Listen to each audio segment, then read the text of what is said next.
Hi everyone, welcome to my channel. In today's video, we are going to discuss the importance of studying literature. When we ask people why they study literature, some may say that it is purely for the purpose of enjoyment, and some others may say that it is descriptive and helps in gaining knowledge.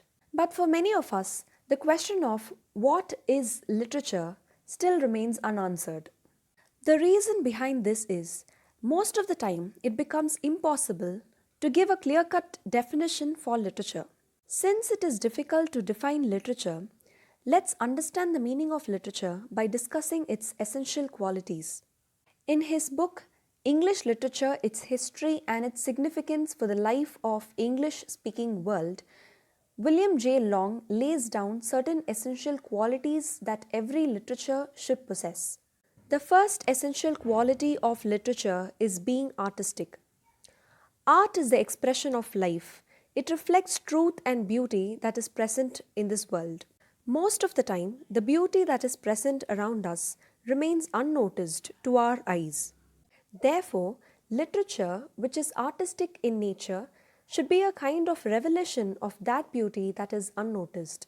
According to William J. Long, all written works cannot be classified as literature.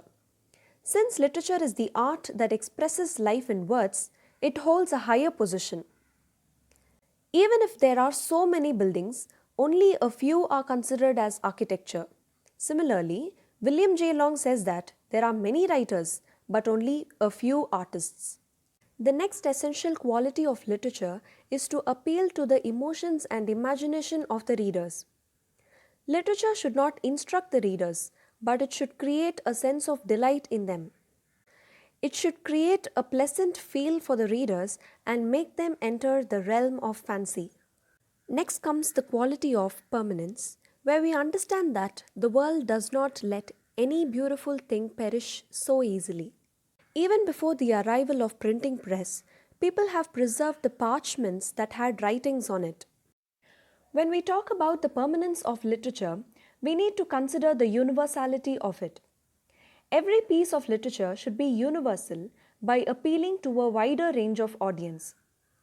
Literature chiefly includes passions and emotions which can be relatable to all human beings. For example, the story of the prodigal son can be relatable to every father, and the play King Lear is relatable for every human being who loves their children. Next comes the feature of style, which is the manner of expressing one's thought. But in deeper sense, it is the reflection of the author's personality. The author's deep thoughts, his feelings, his race, his life experiences are reflected in his style of writing. These are some of the essential qualities of literature. Now that we have understood what literature is, the next question will be, why should we study literature? We need to study literature to know about the men who lived before us. History gives factual data of what they did, but literature not only tells us what they did, but also what they thought and felt. To quote Aristotle from his Poetics, poetry is more serious and philosophical than history. Therefore, in order to understand our ancestors, we need to read not only their history, which records their deeds, but also their literature, which records the dreams that made their deeds possible. William J. Long says, "Behind every book is a man. Behind the man is the race, and behind the race are the natural and social environments whose influence is unconsciously reflected."